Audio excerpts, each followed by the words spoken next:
Today, the whole world is in acute grip of fear due to the coronavirus, which has been termed as COVID-19.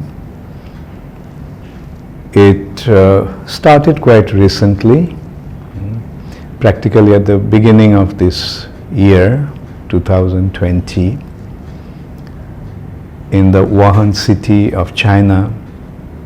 They detected this virus, and immediately China actually quarantined the whole city. Somehow they recognized the danger of this virus, and within a short time the death toll reached to about 3,000, and more than 80,000 people are affected. They claim that due to their timely action, this did not spread so widely, but still this virus started to spread in other parts of the world also. Italy, Iran, South Korea were the first few places to be affected, and then it also spread through Germany, France. In America also there had been some cases, and there is an acute threat looming over the world today due to this COVID-19, and naturally people all over the world are in acute fear of this pandemic. If we look at the history, this epidemic or pandemic is not really new, and millions of people have died in the past. One of the biggest catastrophe was caused by bubonic plague, which was termed as the Black Death. In Europe alone, it claimed about 50 to 100 million lives. It is not so accurate as such. That's why there is a consideration 50 to 100 million, because those days they could not take those numbers that accurately. And in Russia alone, 1 million people died of this plague. Then there was cholera. India was under the grip of cholera epidemic. Then it spread through the other parts of Asia, Europe, South America, causing millions of deaths. The World Health Organization, WHO, has declared even now every year about 1.3 to 4 million people die of cholera. Then there had been diseases like smallpox, there had been typhoid, and although these epidemics were quite threatening at one time, but fortunately antidotes or vaccines have been created, and those epidemics have been brought under control. And they're not really posing such a threat to anymore, but still they're claiming millions of lives every year. In the recent past also, the world has been affected by epidemics, and that spread like pandemic, spread all over the world, had been like HIV, which is known as AIDS, that started in late 20th century and claimed millions of lives. That also didn't have any cure. Even after finding some cure, as late as in 2017, about 1.3 million people died of AIDS. Then there had been SARS, and now recently we are facing the threat of this coronavirus. But one thing we can see that compared to the danger that the other epidemics posed in the past, this coronavirus is not really that dangerous or that devastating. Like coronavirus so far, the death rate actually is something like 3.4%. In China alone, about 86,000 people have been affected, and the death rate is about 2,900 only, which is about less than 2% in China. Another thing that has been recorded, that only the elderly people are actually contacting this disease. Young people and the children are not really contacting, and the death is mostly old people, those who had some sort of difficulties. So anyway, like there must be some devastating danger that they are anticipating. That's why the whole world is under the grip of such a caution, such a threat, such a fear. Like UNESCO, World Health Organization, different medical bodies are anticipating that something must be very, very dangerous about this. And also China's action in their own country, the kind of action they took that practically destroyed their economy. They knew, like in China, the car sales had dropped by 80%. Their economy has dropped nationally by 17 to 30%. And in future, who knows what's going to happen? Like everyone now is deadly afraid of China, and that this can be spread from there. It's the concern and the actions that they're taking is simply to ban that country. And not only China, today many countries have been banned. Like airlines travel practically stopped. Like recently I flew from America to India, and I noticed Dubai airport, which was bustling all the time, is practically empty. The flights are empty. And it is said that due to this, the airlines is going to face a loss of $65 to $110 billion. The entertainment industry, restaurants, hotels are going to suffer a massive loss due to that. So anyway, it is causing such an anxiety and fear in the minds of the people. But the question is, what do we do? Why is this fear? This fear is mainly because they haven't found any antidote. They didn't find any vaccine or something that would counteract the disease as of yet. So that's why people are in acute anxiety. If one gets it, how one is going to deal with it.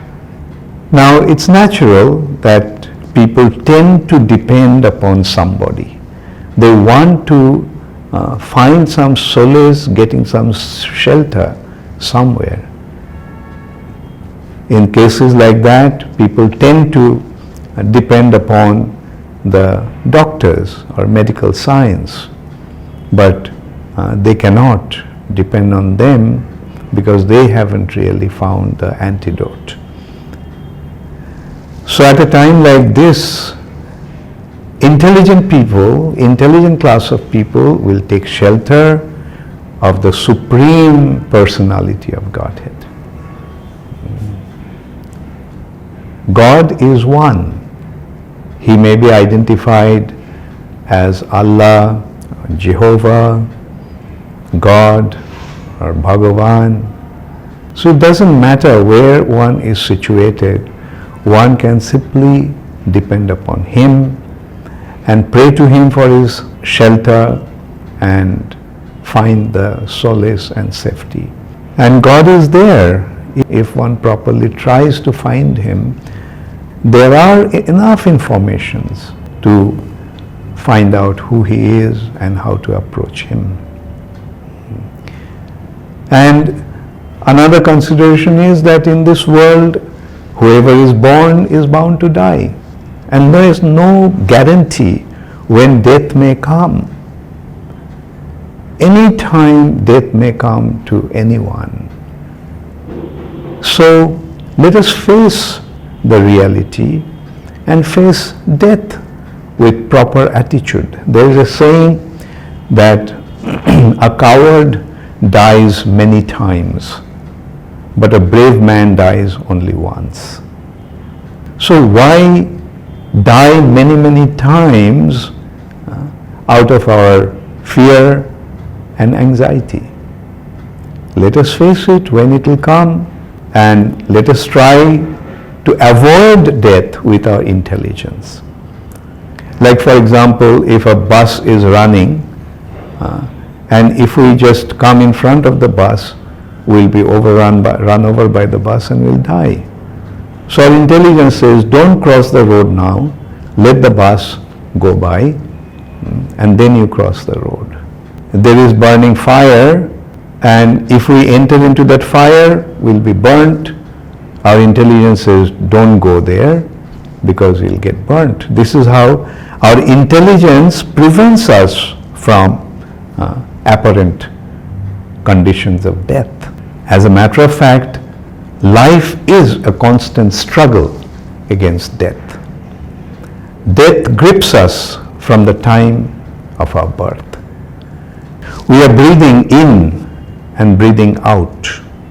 When we breathe out, actually the soul is tending to go out, leave the body. But the prana vayu, prana, there are 5 kinds of air: pran, apan, saman, vyan and udan. And prana vayu is bringing the soul or keeping the soul back into the body.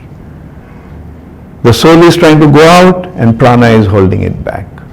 And then finally, at one point, prana cannot keep the soul in the body anymore, then the soul lives.